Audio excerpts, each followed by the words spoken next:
ಗುರುಗಳೇ, ಹಾಗಾದ್ರೆ ಈಗ ನೀವು ಹೇಳುವಂತ ಕೆಲವೊಂದು ಪದ್ಧತಿಗಳನ್ನು ಅಳವಡಿಸ್ಕೋತಾರೆ ಬಹುತೇಕರು ಅಂದಾಗ ಮೇ ಬಿ ದಿನಚರಿಲೂ ವ್ಯತ್ಯಾಸ ಆಗಲ್ಲ, ಅದು ಇಂಟ್ಯೂಟ್ ಆಗ್ತಾ ಬರುತ್ತೆ ಅಂತ, ಅದು ಭಾವನೆಗಳು ತನ್ನಷ್ಟಕ್ಕೆ ತಾನೇ ಸ್ಫುರಣೆಗೊಂಡು ಎಲ್ಲವೂ ದಿನಚರಿ ಸಾಂಗವಾಗಿ ನಡೀತಾ ಹೋಗುತ್ತೇನೋ ಅಂತ ನಾನು ಅಂದ್ಕೊಳ್ಳಿ. ಈ ಭಾವನೆ ಅಂತಕ್ಕಂಥ ವಿಷಯ ಇದೆಯಲ್ಲಮ್ಮ, ಈಗ ನಾನು ತೋರಿಸಿದಂಥದಕ್ಕೆ ತುಂಬ ರಿಲೇಟೆಡ್ ವಿಚಾರ ಇದು.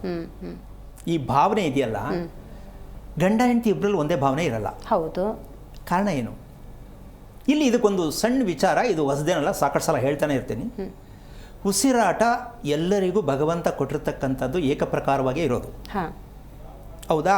ಆದರೂ ಅಲ್ಲಿ ಬರ್ತದೆ, ಎಲ್ಲರಿಗೂ ಒಂದೇ ರೀತಿ ಉಸಿರಾಟ ಇಲ್ಲ. ಇದನ್ನು ಕರ್ಮ, ಅವರಿಗೆ ಅನುಸಾರವಾಗಿರ್ತಕ್ಕಂಥ ರೀತಿಯಲ್ಲೇ ಉಸಿರಾಟ ಪ್ರಕ್ರಿಯೆ ಇರುತ್ತೆ. ಅಲ್ಲಿ ಭಾವನೆ ಒಂದು ರೀತಿ ಬರಲ್ಲ. ಉಸಿರಾಟದ ಪ್ರಕ್ರಿಯೆ ಸರಿಯಾದ ಕ್ರಮದಲ್ಲಿ ಅವರಿಗೆ ತಿಳ್ಕೊಳ್ತಕ್ಕಂಥದ್ದಾಗಲಿ ಅಥವಾ ಬಂದಿರತಕ್ಕಂಥ, ಎರಡರಲ್ಲಿ ಯಾವ ಬೇಕಾದ್ರೂ ಆಗ್ಬೋದು. ಕೆಲವರಿಗೆ ಬಂದಿರಲ್ಲ, ಆ ಮಗು ಚೇತರಿಸ್ಕೊಂಡ ಮೇಲೆ ಅದು ಗೊತ್ತಾಗತ್ತೆ, ಚೇತರಿಸ್ಕೊಳುತ್ತೆ. ಮೊದಲು ಉಸಿರಾಟ ಸರಿಗಿಲ್ಲ ಅಂತ ಅನ್ಸಿರುತ್ತೆ, ಆಮೇಲೆ ಅದನ್ನೇನೋ ಟ್ರೀಟ್ಮೆಂಟೋ ಆಪರೇಷನೋ ಇನ್ನೊಂದು ಏನೋ ಮಾಡಿ ಸರಿಪಡಿಸ್ತಾರೆ, ಪರಿವರ್ತನೆ ಆಯಿತು. ಹಾಗೆ ಹುಟ್ಟಿದ ಮಗುವಿಗೆ ಉಸಿರಾಟದಲ್ಲಿ ಏನೂ ಸಮಸ್ಯೆ ಇಲ್ಲ, ಉಸಿರಾಡ್ತಾ ಇದೆ, ಚೆನ್ನಾಗಿ ಊಟ ಮಾಡ್ತಾ ಇದೆ, ಆಟ ಆಡ್ತಾ ಇದೆ ಅಂತ ನಾವು ತಿಳ್ಕೊಂಡಿರ್ತೀವಿ. ಆದರೂ ತೀರ ಸಣ್ಣ ಮಗು, ಡೆವಲಪೇ ಇಲ್ಲ, ಇದೆ ತಾನೆ, ತೀರ ದಪ್ಪ, ಇದೆರಡು ಸತ್ಯನೇ ಉಸಿರಾಟದ ಪ್ರಕ್ರಿಯೆಯಲ್ಲಿ ಮೈನಸ್ ಪಾಯಿಂಟಲ್ಲಿದೆ ಅಂತ. ಕ್ರಮಬದ್ಧವಾದ ಉಸಿರಾಟ ಇಲ್ಲದ ಮಗುವಿಗೆ ಇಲ್ಲ ಸಣ್ಣ ಇಲ್ಲ ದಪ್ಪ. ಅದಕ್ಕೆ ಅನ್ಸುತ್ತೆ ಗುರುಗಳು, ಈಗ ತಿಳಿದವರು ಒಬ್ಬ ವ್ಯಕ್ತಿಯ ಆಯಸ್ಸು ಎಷ್ಟು ಅಂತ ಹೇಳಿದ್ರೆ ವರ್ಷಗಳನ್ನು ಹೇಳಲ್ಲ, 80, 90, 70, 60 ಅಂತ, ಇಷ್ಟು ಉಸಿರಾಟಗಳು ಅಂತ ಹೇಳ್ತಾರಲ್ಲ. ಅಂದರೆ ಅಮ್ಮ, ಇದು ನಿಜಕ್ಕೂ ಹೇಳ್ತೀನಿ, ಈಗ ನಿನ್ನ ಬಾಯಿಂದ ಬಂದ ಮೇಲೆ ಎಷ್ಟೋ ಜನಕ್ಕೆ ಅರ್ಥ ಆಗುತ್ತೆ ಏನೋ ಅಂತ ಅನ್ಕೋತೀನಿ ನಾನು. ಯಾಕೆ ಅದು ಇನ್ನೂ ಹೋಗಿಲ್ಲ. ಪರಮಾಯಸ್ಸು ಬರೀತಾರೆ, ಇನ್ನೊಂದು ಹುಟ್ಟಿದ ಮಗುವಿಗೆ ಬರೆಯೋದಕ್ಕಿನ್ನ ಮನೆಗೆ ಬರೀತಾರೆ ನೋಡ್ಬೇಕಮ್ಮ. 105 ವರ್ಷ ಪರಮಾಯಸ್ಸು ಅಂತಾರೆ. ಅಮ್ಮ, ಇದು ನಿಜವಾಗ್ಲೂ ಎಷ್ಟು ಹಾಸ್ಯಾಸ್ಪದವಾಗಿದೆ ಅಂತಂದರೆ, ಪಶ್ಚಿಮ ದಿಕ್ಕಿನ ಮನೆಗೆ ಮನೆಯನ್ನು ಕಟ್ಟುವಾಗ 7 ವರ್ಷ ಆಯಸ್ಸು ಅದಕ್ಕೆ. ಪಶ್ಚಿಮ ದಿಕ್ಕಿನ ರಸ್ತೆಗೆ 7 ವರ್ಷ ಆಯಸ್ಸು. ದಕ್ಷಿಣ ದಿಕ್ಕಿನ ರಸ್ತೆಗೆ ಅಮ್ಮಮ್ಮ ಅಂದರೆ 2 ರಿಂದ 2 ವರ್ಷ ಬರ್ಬೋದಷ್ಟೇ. ಇವರು 105 ವರ್ಷ 85 ವರ್ಷ ಅಂತ ಬರೆದು ಕೊಡ್ತಾರೆ ಅಮ್ಮ, ಅರ್ಶಿನ ಕುಂಕುಮ ಹಚ್ಚಿ. ಏನಾಗಬೇಕು ಅಷ್ಟೊಳಗಡೆ ಒಂದು ಮರಣ ಖಚಿತ ಬುತ್ತಿ. ಇಲ್ಲ ಪಶ್ಚಿಮದಲ್ಲಿ ಯಾರೋ ಓಡೋಗ್ತಾರೆ, ಇಲ್ಲ ದಕ್ಷಿಣದಲ್ಲಿ ಯಾರೋ ಅಕಾಲಿಕ ಡೆತ್ ಆಗ್ತಾರೆ. ಎಲ್ಲಿ ನಿಮ್ಮ ಆಯಸ್ಸು, ಎಲ್ಲಿ ನಿಮ್ಮ ಜಾತಕ, ಎಲ್ಲಿ ನಿಮ್ಮ ಕುಂಡಲಿ? ತಪ್ಪಲ್ವಾ? ಅಂದರೆ ಇಲ್ಲಿ ಒಂದು ತಪ್ಪಾಗಿರೋದೇನು ಅಂದರೆ, ಅವ್ರು ಬರೆದಿರೋ ತಪ್ಪು ಅಂತ ಹೇಳೋದು ಬೇಡ. ಆಯಿತು. ಈಗ ಈ ಬರೆಸ್ಕೊಂಡವ್ರ ಕಥೆ ಏನು? ಯಾರು ಸರಿ ಇಲ್ಲಿ? ನಂಬಿಕೆಯಿಂದ ಮಾಡಿಸ್ಕೊಂಡಿರ್ತಾರೆ ಪಾಪ. ಅವ್ರು ಬರೆದಿದ್ದು ಒಪ್ಕೊಳ್ಳೇಬೇಕು. ಹೌದು. ಆ ಬುಕ್ಕಿಗೆ ನಮಸ್ಕಾರ ಮಾಡಿ ಇಟ್ಕೊಂಡಿರ್ತಾರೆ ಬೀರುನಲ್ಲಿ, ಮಗು ಕುಂಡಲಿ ಅಂತ. ಅಲ್ಲಿರ್ತಕ್ಕಂಥದ್ದು ಎಷ್ಟರ ಮಟ್ಟಕ್ಕೆ ವರ್ಕೌಟ್ ಆಗಿದೆ? ಅದು ವರ್ಕೌಟ್ ಆಗಬೇಕಾದ್ರೆ ದಿನಚರಿ ಸರಿ ಹೋಗಬೇಕು. ಇಲ್ಲಿ ಏನು ಮಾಡ್ತಾರೆ ಅಂದರೆ, ಬರೀತಕ್ಕಂಥವ್ರಿಗೆ ನನ್ನದೊಂದು ಸಣ್ಣದಾದ ಸಲಹೆ ಅಂತ ಹೇಳಕ್ಕೆ ಇಷ್ಟಪಡ್ತೀನಿ. ಮನುಷ್ಯನಿಗೆ ನಡೀತಕ್ಕಂಥದ್ದು ದಶಾಭುಕ್ತಿಗಳಾಗ್ತಕ್ಕಂಥ ವ್ಯತ್ಯಾಸಗಳು ಸಾಮಾನ್ಯವಾಗಿರ್ತಕ್ಕಂಥದ್ದು ಬರೀತಿರ್ತಕ್ಕಂಥ ಹೇಳ್ತಕ್ಕಂಥ ಸತ್ಯನೇ. ಆದರೆ ಅದರಲ್ಲಿ ಲೋಪ ಆಗ್ತಾ ಇರೋದು, ಹೇಳಕ್ಕಾಗದೇ ಇರೋದು ಏನು ಅಂದರೆ, ದಿನಚರಿಯನ್ನು ಪರಿವರ್ತನೆ ಮಾಡುವ ಮೂಲವನ್ನು ಹೇಳಿಲ್ಲ ಅಲ್ಲಿ.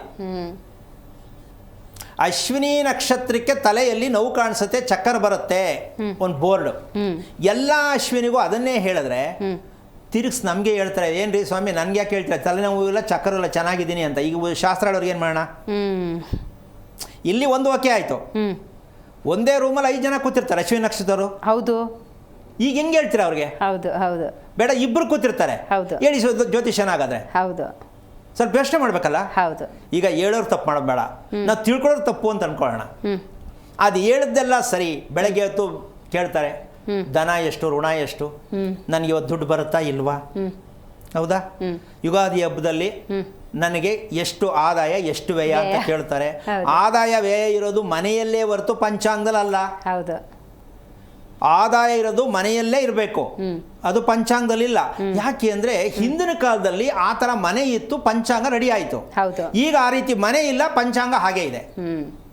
ಇದು ಆಗ್ತಾ ಇರ್ತಕ್ಕಂಥ ವೈಪರೀತ್ಯಗಳು ಹೇಳ್ತಕ್ಕಂಥವ್ರು ಸ್ವಲ್ಪ ಯುಗದಲ್ಲಿರ್ತಕ್ಕಂಥ, ನಾವು ಯಾವ ಯುಗದಲ್ಲಿದ್ದೀವಿ? ಕಲಿಯುಗದಲ್ಲಿ ಇದ್ದೀವಿ. ಹೌದು. ಪಂಚಾಂಗ ಸೃಷ್ಟಿಯಾಗಿ ರೆಡಿಯಾಗಿರ್ತಕ್ಕಂಥದ್ದು ಯಾವುದು? ತ್ರೇತಾಯುಗನ. ಆ ತ್ರೇತಾಯುಗದಲ್ಲಿರ್ತಕ್ಕಂಥ ಸತ್ಯವನ್ನು ಕಲಿಯುಗಕ್ಕೆ ತಂದು ಹೇಗೆ ಮ್ಯಾಚ್ ಮಾಡ್ತೀರಾ?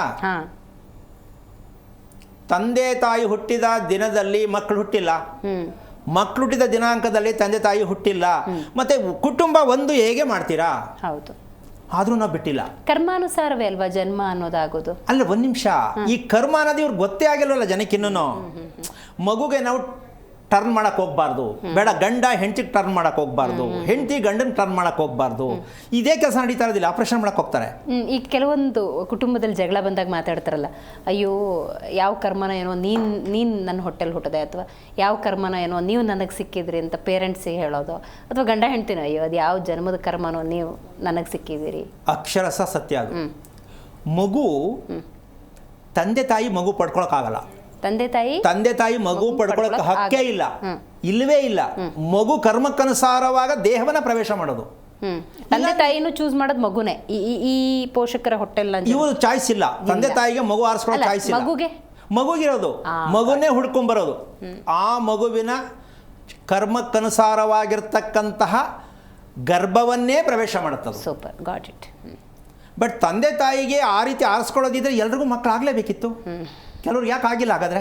100% ಹೌದಲ್ವಾ? 100%. ಹಾಗೆ ಮಗುವಿನ ಚಾಯ್ಸೇ ಹೊರತು ತಂದೆ ತಾಯಿ ಚಾಯ್ಸ್ ಅಲ್ಲ. ಅದರಲ್ಲಿ ಇನ್ನೊಂದು ಕ್ಲೂ ಹೇಳ್ಬಿಡ್ತೀನಿ. ಮಗು ಹುಟ್ಟಬೇಕಾದ್ರೆ ಶ್ರೀಮಂತಿಕೆಯನ್ನು ನಾನು ಅನುಭವಿಸ್ತೀನಿ ಅಂದರೆ ತಂದೆ ತಾಯಿ ಏಕ್ದಮ್ ಚೇಂಜ್ ಆಗಿಬಿಡ್ತಾರೆ. ಮಗು ಹುಟ್ಟೋರೊಳಗಡೆನೆ ಏನೋ ಬಂಪರು, ಯಾರೋ ಆಸ್ತಿ ಕೊಟ್ಬಿಡ್ತಾರೆ, ಎಲ್ಲೋ ನಡೆದಿದ್ದು ಬಂದ್ಬಿಡತ್ತೆ. ಯಾಕೆಂದ್ರೆ ಆ ಮಗುಗೋಸ್ಕರವಾಗಿ ತಂದೆ ತಾಯಿಗೆ ಆಸ್ತಿ ಬಂತೆ ಹೊರತು ಇವ್ರದೇನು ಅಲ್ಲಿ ಪಾತ್ರ ಇಲ್ಲ. ಕೆಲವರು ಹೇಳ್ತಿರ್ತಾರೆ, ಈ ಮಗು ಬಂದ ಮೇಲೆ ನನ್ನ ಜೀವನದ ಬದಲು ಎರಡೂ ಇದೆ. ಐತಿಯಾ? ಈ ಮಗು ಹುಟ್ಟಿದ್ಮೇಲೆ ಕಳ್ಕೊಂಡೇನೋರು ಇದ್ದಾರೆ. ಹೌದು. ಹಾಗೆ ಆ ಮಗು ಆ ಸುಖವನ್ನು ಅನುಭವಿಸಬಾರ್ದು ಅಂತ ಮಗು ಬರ್ತಿದ್ದಂಗೆ ತಂದೆ ತಾಯಿಗೆ ನಷ್ಟ ಆಗ್ಬಿಡುತ್ತೆ. ಯಾಕೆಂದ್ರೆ ಮಗು ಯಾವ ಕಾರಣಕ್ಕೂ ದರಿದ್ರ ಜೀವನದಲ್ಲೇ ಇರಬೇಕು. ಮಗು ಅಪೇಕ್ಷೆ ಮಗುವಿನಿಂದನೇ ಆರಿಸ್ಕೊಳ್ಳುತ್ತೆ ತಂದೆ ತಾಯಿನೇ ಹೊರತು ತಂದೆ ತಾಯಿ ಮಗು ಆರಿಸ್ಕೊಳ್ಳೋಕ್ಕೆ ಯಾವ ಕಾರಣಕ್ಕೂ ಅಧಿಕಾರ ಇಲ್ಲ. ಅಂಥ ಒಂದು ಕರ್ಮವನ್ನು ಅನುಭವಿಸ್ಬೇಕು ಅನ್ನೋದಾದರೆ ಆ ಜನ್ಮ ಯಾಕೆ ಪಡ್ಕೋಬೇಕು ಗುರುಗಳು? ಈಗ ತಂದೆ ತಾಯಿಗೂ ನಷ್ಟ, ಅಂಥ ಒಂದು ಕಷ್ಟವಾದ ಜೀವನ ಆ ಮಗುಗೂ ನಷ್ಟ. ಅಂದರೆ ವಿಷಯ ಇಷ್ಟೇ, ಸಾಲ ಮಾಡಬಾರ್ದು ಅಂತ ಧರ್ಮದಲ್ಲಿದೆ. ಸಾಲ ಕೊಡ್ಲೂಬಾರ್ದು, ಮಾಡಲೂಬಾರ್ದು. ನಾವು ಸಾಲ ಮಾಡಿದ್ದೀವಲ್ಲ, ಏನು ಹಿಂದಿನ ಸಾಲ ತೀರಿಸಲೆಂದು ಬಂದೇವೇ ಜನ್ಮವ ತಳೆದು, ಇಷ್ಟೇ ವಿಚಾರ. ಸಾಲ ಇಲ್ಲ ಅಂದರೆ ಮನುಷ್ಯ ಹುಟ್ಟಲ್ಲ. ಪುನರಪಿ ಜನನಂ ಪುನರಪಿ ಮರಣಂ ಅಂತ ಹೇಳ್ತೀವಿ, ಅದರ ಸತ್ಯ ಪೂರ್ತಿ ಹೇಳ್ತಾ ಇಲ್ಲ ನಾವು. ಈ ಹುಟ್ಟು ಸಾವಿನ ಮೂಲ ರಹಸ್ಯವನ್ನು ತಿಳಿಬೇಕು. ಹೌದು ಹೌದು. ಹುಡ್ತೀವಿ, ಸಾಯ್ತೀವಿ, ಅವರೇ ಹೇಳ್ಬಿಡ್ತಾರೆ, ಅಯ್ಯೋ ಒಂದಿನ ಸಾಯೋದು ಬಿಡು, ಸತ್ ಮೇಲೆ ಹುಟ್ಟೋದು ಒಂದಿನ ಬಿಡು ಅದನ್ನು ಹೇಳ್ತಾರೆ. ಆದರೆ ಇವೆರಡರ ಮಧ್ಯೆ ಇರತಕ್ಕಂಥ ವಿಚಾರ ತಿಳ್ಕೊಂಡಿರಲ್ಲ ನಾವು. ಜಿ ಕನ್ನಡ ನ್ಯೂಸ್ ಈಗ ನಿಮ್ಮ ಮನೆಯಲ್ಲೇ ನೋಡಿ, ಎಲ್ಲ ಕೇಬಲ್ಗಳಲ್ಲಿ ಈಗ ಲಭ್ಯ.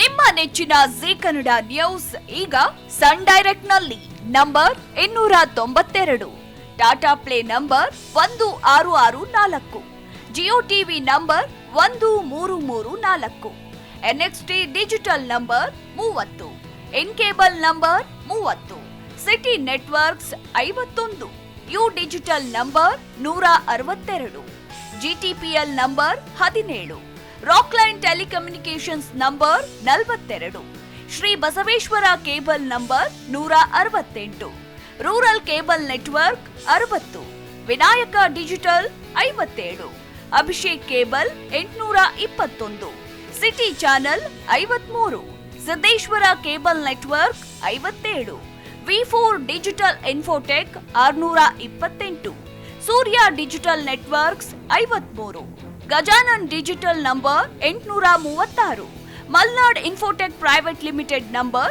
56, Metrocast number 830, victory digital number 167ರಲ್ಲಿ ನೋಡಿ ಆನಂದಿಸಿ.